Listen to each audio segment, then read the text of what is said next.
Yeah, I liked it. With us in the studio, we have Secretary of State Ken Bennett. We're going to talk about efficient living through modern technology and what we have and what will be coming, of course, for us to cut costs. Talking about cutting costs, you made a very interesting comment before we went on the air. When it comes to spending and prices, we're going to have to go back to a 2005 level. As far as the state of Arizona, to get its budget back into balance, we're probably looking at 05 or 06 levels. And that's going to be tough in some respects because we have more kids in the schools and we have more people in the prisons and more people on access. But I think there's a lot of small businesses and families around this state that if you said, we're going to take your income back to where it was in 05 or 06, they'd say, I can do that. If prices follow. But inflation hasn't been going up too much lately. So, so if, you know, I think people can find a way to live more efficiently and prices. And not send out unnecessary U.S. Census letters. Send out one letter, not one letter telling you you're getting another one. You just made a good point, Mr. Secretary, because it's about sacrifice in these times, and we need to do that to keep everything in check, and we would all be better off. We're finding new ways to do things, just like we're talking on this program.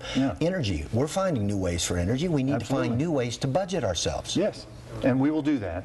Hopefully we will do it sooner than later, because the longer we wait and things get more and more out of balance, the state is starting to have to, I mean, we sold the state capitol buildings a month and a half ago, and we're now renting those from the investors who bought them. I saw that. And you know, you can, well, if you do some one-time things like that to get over the hump, but at the same time, you've got to be getting your spending and income back into balance. So if you're doing some one-time things while you're getting back into balance, then maybe that's okay. But if you leave yourself out of balance, you're spending 9 and you're collecting 7, and you do these sale of the buildings and things like that, that might get you through this year. If you stay out of balance, what are you going to do next year? You're still going to be in the hole. Right. So we got to live within our means and get there as quickly as possible. Ask any housewife. I mean, you do that. How many cuts are too many? I know the West Yavapai Guidance Clinic is really concerned about this. They're concerned about that eligibility rate going back to 8,000 from 20. You know, that's going to put people out of work, of course, and it's going to throw more people on the doorstep of some of our other agencies. And that's one of our biggest challenges. When you have an economic downturn like this, a lot of people have lost their jobs, their incomes have been cut back, and at the same time the state is trying to cut its spending. We've got more people on access, we've got more people on a variety of programs at a variety of state agencies who are needing help. So the long-term solution is a 4-letter word: jobs. We've got to get the economy regrowing, and your whole issue, I think, this morning about sustainability and looking at new ways to do things with solar and wind and better building technology, so that if we do build a house, instead of somebody having a $500 or $600 utility bill every month, we think we can cut that down to a $100 or $125. But also, Ken, one of the things we need to do is take some of the layers out of government, don't we? I mean, over the years, we just add another layer, another agency, as you just said. Don't we need to do some of that, too? Some of these are really overburdened. We do need to do that. We need to do it at the federal level as well as at the state level. The state grew too quickly. In the last couple years under Governor Napolitano, the spending went from about $9.5 to $11 billion a year at a time when revenue was starting to slide because of the economic conditions. Had we just frozen the spending at the $9.5 level where it was in 2007, $2.5 billion would not have gotten spent over the last couple of years. And the $1 billion that we had in reserve at the time, that we saved up during the good years of 05 and 06, that $3.5 billion would go a long way to helping out in the situation. So we got to keep government lean and mean, tighten our belts, because the rest of the world and the rest of the state is having to tighten their belt, and there's no reason that government shouldn't have to do the same. Ken, shouldn't government be frugal even if you're not seeing a start of a downturn? I mean, absolutely. I mean, in hindsight, of course, now we're picking on Governor Napolitano now. Of course, she's not here to defend herself. But the point being is that probably we should be better accountable for how we spend money, even if there's not a downturn. Exactly. Which is what we, and she participated in the couple of good years there in 05 and 06. We didn't spend every dollar that came in.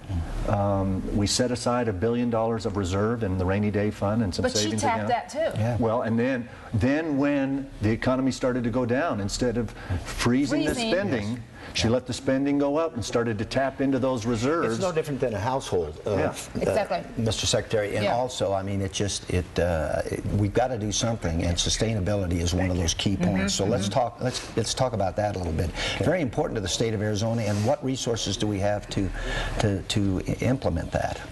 Well, obviously, Arizona is blessed with a lot of sunshine. And that can either translate into the photovoltaic solar type things, or even biomass cellular plant to fuel type solutions. Kingman and Prescott Valley can fuel the entire state.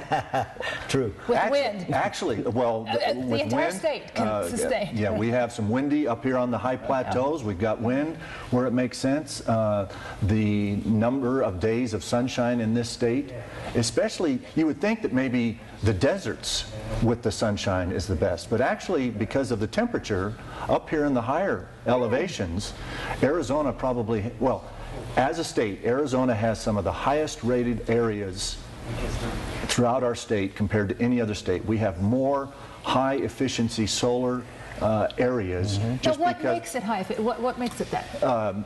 the amount of time that the sun shines is key. Okay. In the upper plateaus, it's a lower temperature, because a lot of those solar technologies have to fight pretty hard to work efficiently when the temperatures are very, very high, like down in the deserts. You get up here in the Prescott area, the Kingmans, the White Mountains, where we still have a lot of sunshine, but the temperatures are lower. A lot of those solar technologies can work much more efficiently than they do in very, very hot temperatures. Yeah, and the technology has advanced considerably in the last decade. Yes, and it's still got a ways to go, but we're getting there. The only thing that hasn't, we need a good designer. We need a good dress designer to design those things that go around. They're not real attractive. A dress designer? Well, somebody who has an eye for design. I mean... Okay, Tanya, we'll you take that under consideration? we'll take that under consideration. She doesn't like the windmills. Okay. I'll report that to the census when I get my envelope next week. Decorator windmills. I mean, only here. Well, But not a bad I can idea. ask for it, at least. Well, Aesthetically, it would look very pretty. Well, and all of those are great ideas, plus reducing the amount of energy that we use. Yes. Which is one of the things that I've been involved in and kind of excited about. But we don't want government regulation on that. No. Don't tell me where to put my thermometer, please. No. Right. No, they probably will. Joining Ken Bennett when we come back is James Beavers, and he is president of Global Building Systems. You stay right there.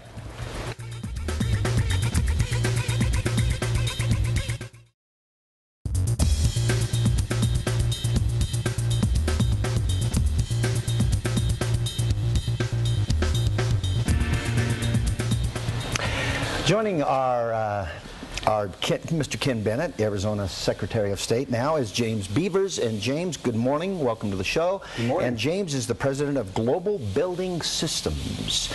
And so tell us what that means, James. Global Building Systems is a company that was incorporated here in Arizona in 2002.